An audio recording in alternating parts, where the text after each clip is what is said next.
able to understand me okay if I speak in English? Yes. I'll do my best to speak slowly. And you're journalists, so that means you're not afraid. So if there's something you don't understand or don't agree with, I hope you'll speak up and let me know. It really gives me a lot of pleasure to be here today. I hope I said thank you to every one of you as you came up.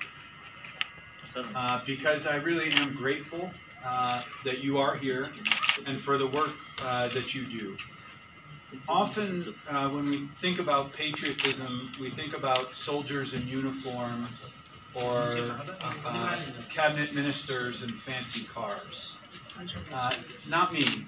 I think that journalists are some of the greatest patriots that a country can have. Some of you may have heard of Thomas Jefferson. He was one of the founding fathers of my country, the United States. He wrote our Constitution and ensured that we had protections for the media. And he has a famous quote where he says, "Were I to have to choose between a government without newspapers or newspapers without a government, I would choose the latter." This was the founders of one of my government, and he said more important to him than a government was a free media. Because that is the way that we can have informed citizens, informed people who can make decisions about their own lives and the directions of their community. This is certainly true in the United States.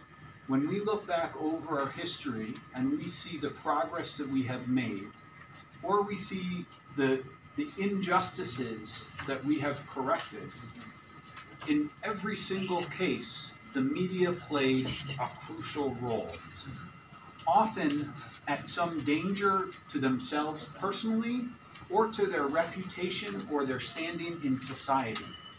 It required courage. They did not know the outcome of their work.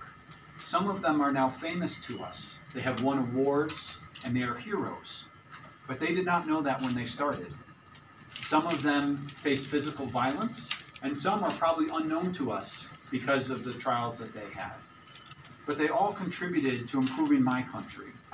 And I would suggest that you are doing the same thing here in Nepal. I have only been here for 1 year, but everything I know about problems in the government related to corruption or other problems, I know only because investigative journalists have done that work. It's not because of the politicians or the cabinet ministers or even the police. It is because the investigative journalists like you got out of their offices and went and did the hard work of walking around, meeting people, building sources, building trusts, doing research, and did that work. And that is why I think a Nepali citizen, like an American citizen, can have hope and progress, because journalists have shined the light on areas where we need progress. So I believe the work that you are doing is very important to your country's future, as well as to the future of the region, and therefore to the interests of my country and the American people. You all are patriots, you're heroes in what you're doing, and I am going to share one kind of urging, I guess I would put it. And I will assure you that when we speak with the government, we talk to them about the importance of freedom of the press, that the government should not restrict press. One of the things that governments all around the world talk about is the need for the press to be responsible. And so I will share with you and urge you to hold yourselves to the highest standards of professionalism. Hopefully some of this training has talked about it. I'm sure a lot of it you knew already. But part of the responsibility that comes with your important role is to hold yourself to high standards in terms of what you report, the homework that you do, the research that you do, the fact-checking that you do, to ensure that you're not just feeding in to vicious cycles of gossip or feeding into rumors, but bringing that real knowledge and information to your readership that can arm them to be better citizens in their country, to move their communities forward. So on the one hand, thank you for what you've done. On the other hand, an urging, which is please hold yourselves and each other to the highest standards.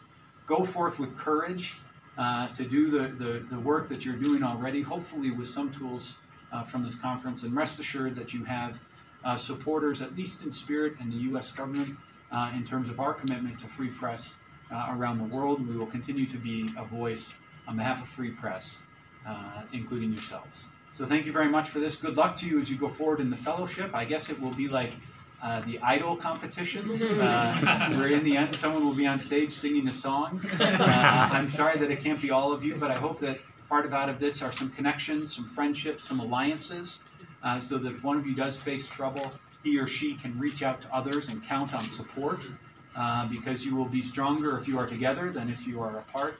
And I do want to just briefly say a word on behalf of diversity. I'm glad to see that we have some diversity in the room, and I hope that, again, you will use your platform as leaders of society to encourage diversity. The community can only be strong when all of its voices are heard. So with that, I will stop and again say thank you for your work and for including me here today. Thank you.